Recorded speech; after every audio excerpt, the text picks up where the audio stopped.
안녕하세요. 코인 구성학입니다.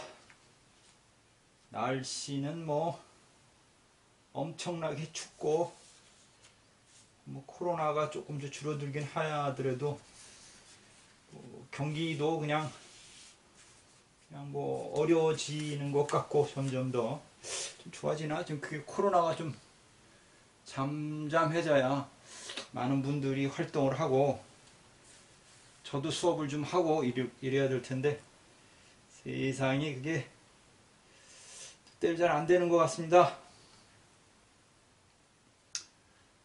오늘의 이야기는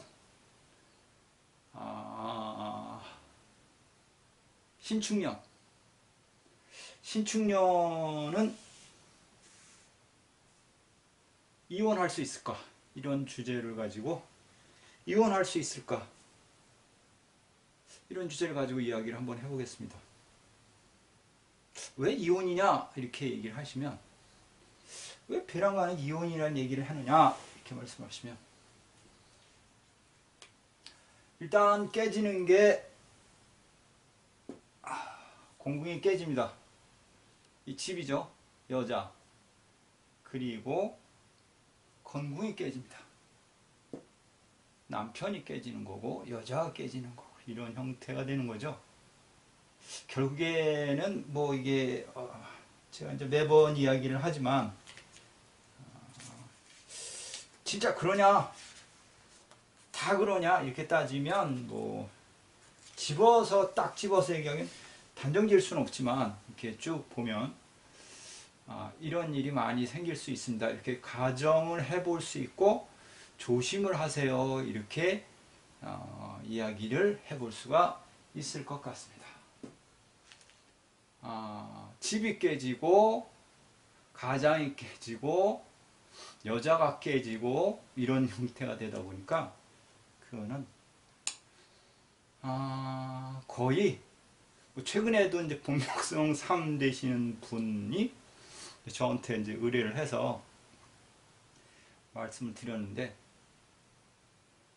그게 참 또 사주상으로도 또 그렇게 불러보면 비스무리하게 흘러왔고 문제가 됐고 이렇게 이야기를 해볼 수가 있을 것 같습니다.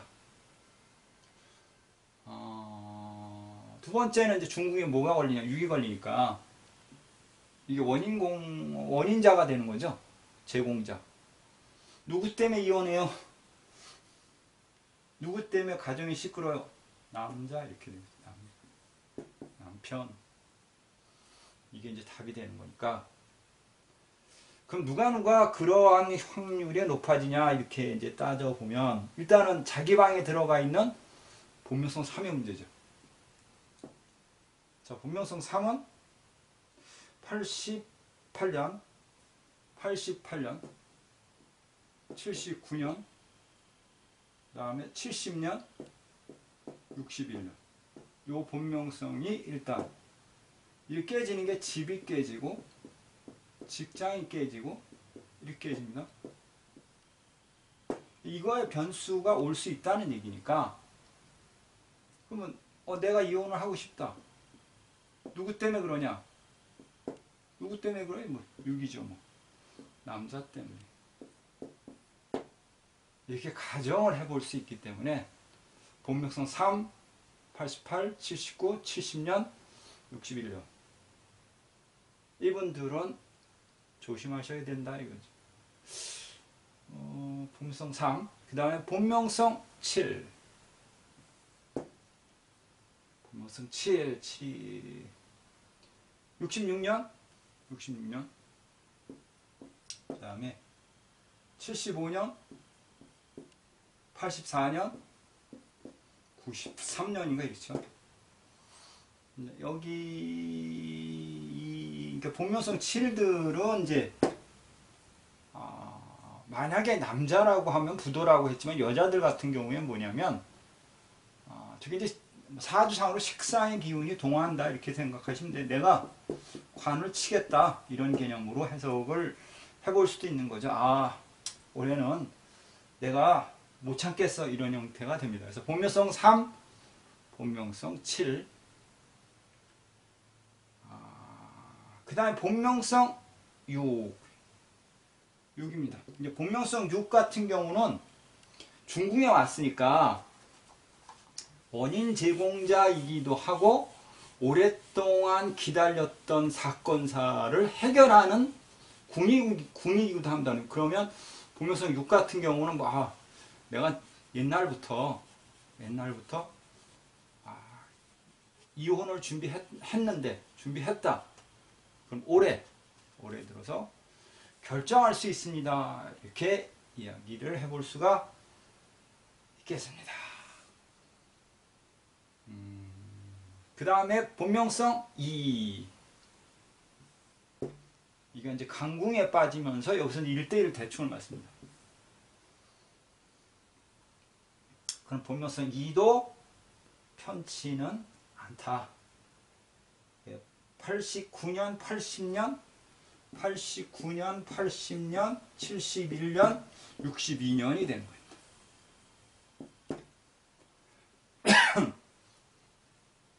62년, 89년, 80년, 71년생들이 또 위험한 변수에 와 있는 거죠. 이분들 같은 경우는 이제 본명성이 2인데 이제 여기가 깨지니까, 공궁이 깨지니까 이분들은 뭐 직업에 문제도 생기죠. 직업의 변동. 이게 이제 62년생 같은 경우는 이민생이 되는 것 같은데, 멀리 이동 수도 있습니다. 이민생 같은 경우는. 코로나 때문에 뭐 이동을 할 수 있을까 모르지만, 이민생 같은 경우는 이제 멀리 떠납니다.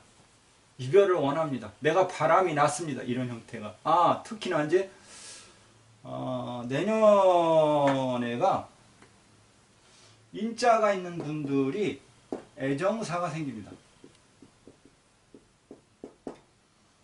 인월, 이민, 이민생, 이민월 이런 형태들이 바람이 들어옵니다. 축인이 가면 여기가 깨지면서 바람이 들어오니까 지금부터 남몰래 애인을 두었습니다. 애인을 두었습니다. 그러면 이제 5가 정의에 왔을 때 자기 방에 오면서 이때 소문이 나면서 문제가 생기죠. 올해 본명성 2 같은 경우는 애정사를 발견한다 이렇게 읽었죠. 애정사가 일어날 수 있습니다. 이렇게 이야기를 해볼 수가 있습니다.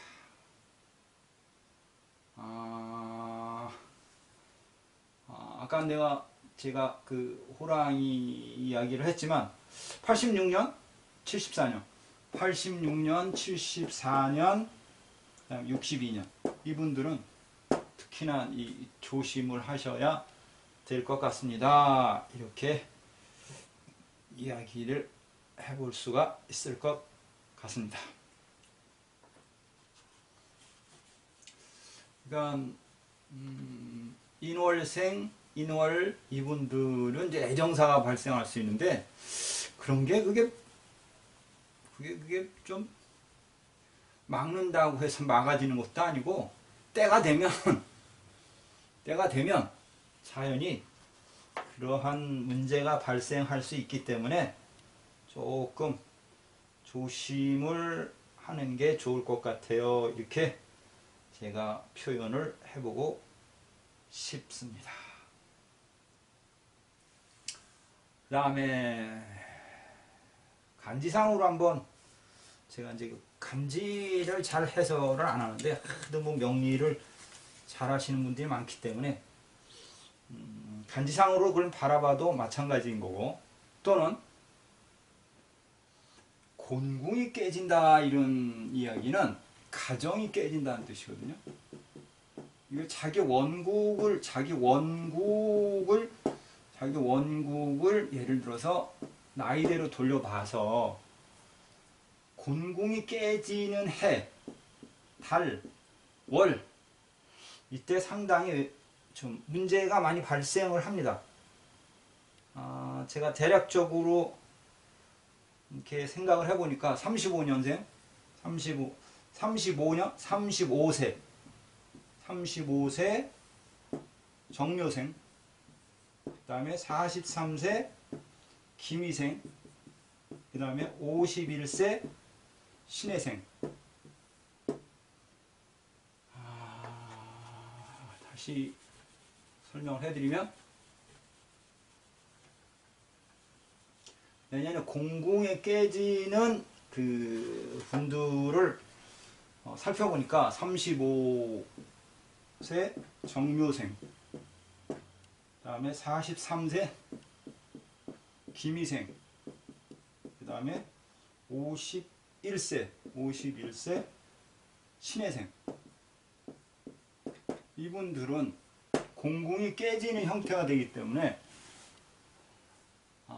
내년에 직업에 문제가 있거나 가정의 문제로 인해서 좀 문제 발생의 요소가 강하고 스트레스를 받아야 되는 형태가 되는 그런 운입니다. 이렇게 제가 해설을 해드리고 싶습니다.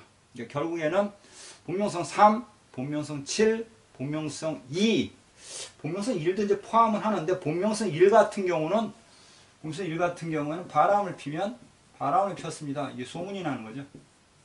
비밀이 드러나요. 이게 된 거예요. 드러나요. 본명성 1 같은 경우는 90년, 81년,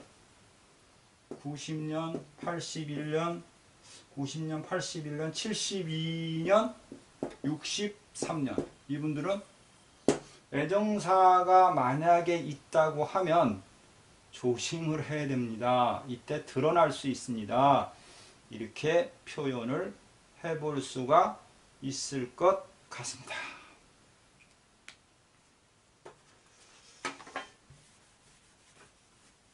자, 다시 살펴보면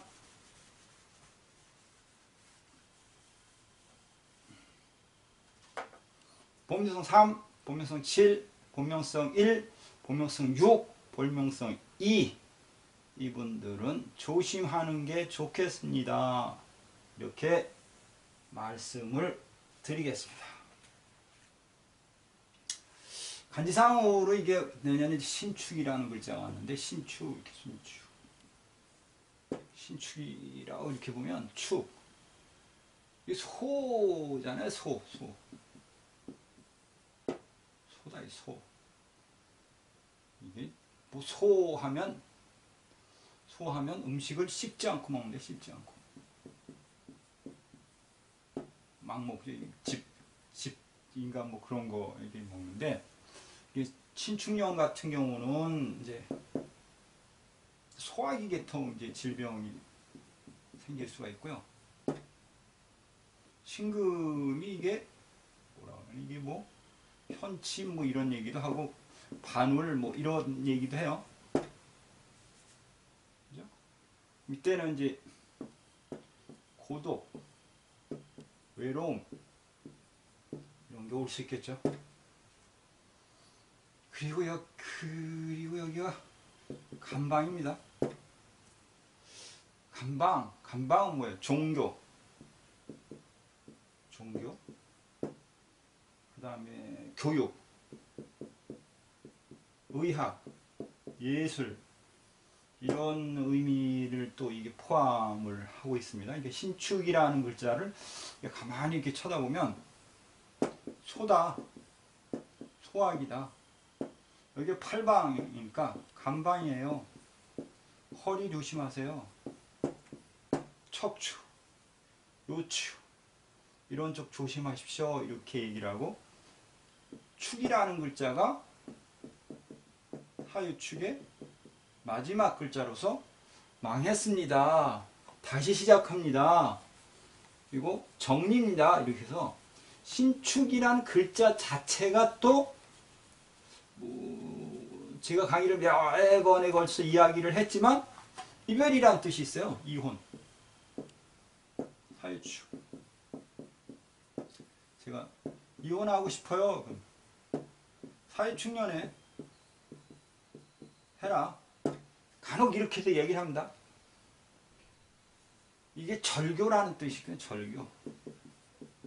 절교. 그래서 신축년 자체 간지상으로도 어떤 의미가 있냐면 이혼이라는 글자가 와 있습니다. 변동이라는 뜻이 왔습니다. 새롭게 출발한다는 글자가 와 있습니다. 이렇게 표현하죠.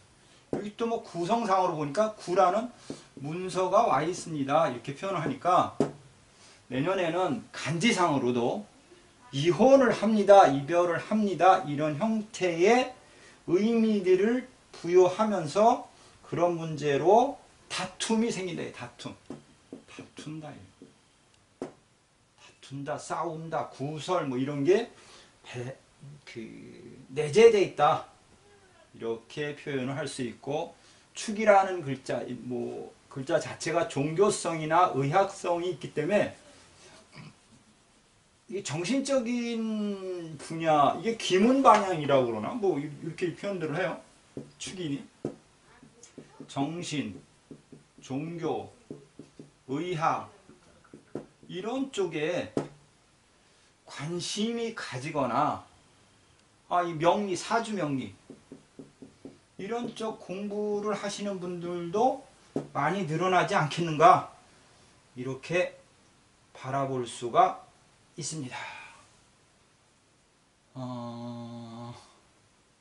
신축 이렇게 보면 축토가 이게 정인인가? 편인인가 봐요. 편인 종교 편인 종교성 짙은 글자 뭐 이렇게도 우리가 표현을 하니까 그러니까 내년에는 간지상으로도 다툼이라는 거, 싸움이라는 거, 구설이라는 거 이렇게 있고 사유축이라는 삼합자의 마지막 자라서 정리라는 뜻, 이혼이라는 뜻, 별거라는 뜻 이런 뜻이 와 있고 구성상으로도 이혼, 이별이 참아와 있기 때문에 조심을 하시고 싸우지 않는 게 좋고 또 이혼이 또 쉽게 되냐 이렇게 물으면 누가 속색일 것 같으냐? 유기다. 그럼 법이 남자가 소송이 돼 있습니다. 잘 안 되죠 정리가. 이렇게 표현을 해볼 수가 있을 것 같습니다. 신축. 그래서 내년 같은 경우는 가만히 집에서 가만히 혹시나 시끄러운 문제가 생겨도 참고 서로 노력하는 한 해가 됐으면 좋겠고 정신적인 뭐 종교나 철학이나 이런 쪽으로 관심을 갖거나 구성하기에도 좀 관심을 많이 좀 갖도록 하세요. 그럼 현실적으로 스스로 판단하거나 이런 거 뭐 이게 바라볼 수 있는 기회는 충분히 스스로도 파악을 할 수 있습니다. 이 구성하기 짧게 공부하면 짧게 머리 좋은 분들은 공부하면 한 5시간? 5-6시간이면 충분히 할 수 있죠. 뭐 저희가 매번 얘기하는 저 같은 경우도 한 5시간에서 6시간 이때 딱 정리를 했으니까 특히 이제 사주명리 조금 공부하신 분들은 아마 도전하시면 빠른 시일 내에 되지 않을까 이렇게 생각을 해봅니다. 특히나 이제 본명성 6들 같은 경우는 중궁에 있으니까 오토가 와 있어서 뭐 오 같은 경우는 뭐 정신, 귀신 뭐 이런 거 와 있는 개념이니까 공부하는 게 최고죠. 잘 되시지 않을까 이렇게 생각을 해 보겠습니다. 그거 위에 뭐 삼합선이 또 이렇게 사이축이니까 와 있죠. 내년 같은 경우는 많은 분들이 저 5와 관련됐거나 8과 관련되어 있으니까 또 종교죠. 기도죠. 이런 거 많이 하시면 좋습니다. 이렇게 제가 설명을 해드릴 수 있습니다. 아무쪼록 날씨가 추운데 다들 건강 유의하시고 또 코로나 이거 유의하시고 인원이 조금 줄어서 제가 이제 뭐 수업을 또 할 수 있을까 모르겠습니다. 좀 인원이 오늘자로 뭐 좀 줄었다고 합니다. 한 300-400명 정도까지 내려갔으면 좋을 것 같고 그때 되면 또 이제 제가 수업을 하면서 또 이야기를 해드리겠지만 그렇지가 않다 그러면 계속해서 이렇게 집에서 저희가 동영상을 찍고 이렇게 해보도록 하겠습니다. 자, 신축년은 다시 정리하면 신축년은 이혼할 수 있다. 복명성 각 3, 7, 6, 1, 2. 그 다음에 주력해라. 종교, 철학, 기도, 공부 이런 쪽에 주력하면 좋다. 너무 돈 밝히면 안 된다. 축년. 어차피 여기 뭐예요? 새롭게 탄생합니다. 이런 뜻이 있죠. 축에서 인으로, 호랑이 인으로 벽, 새벽이 옵니다. 이런 뜻이기 때문에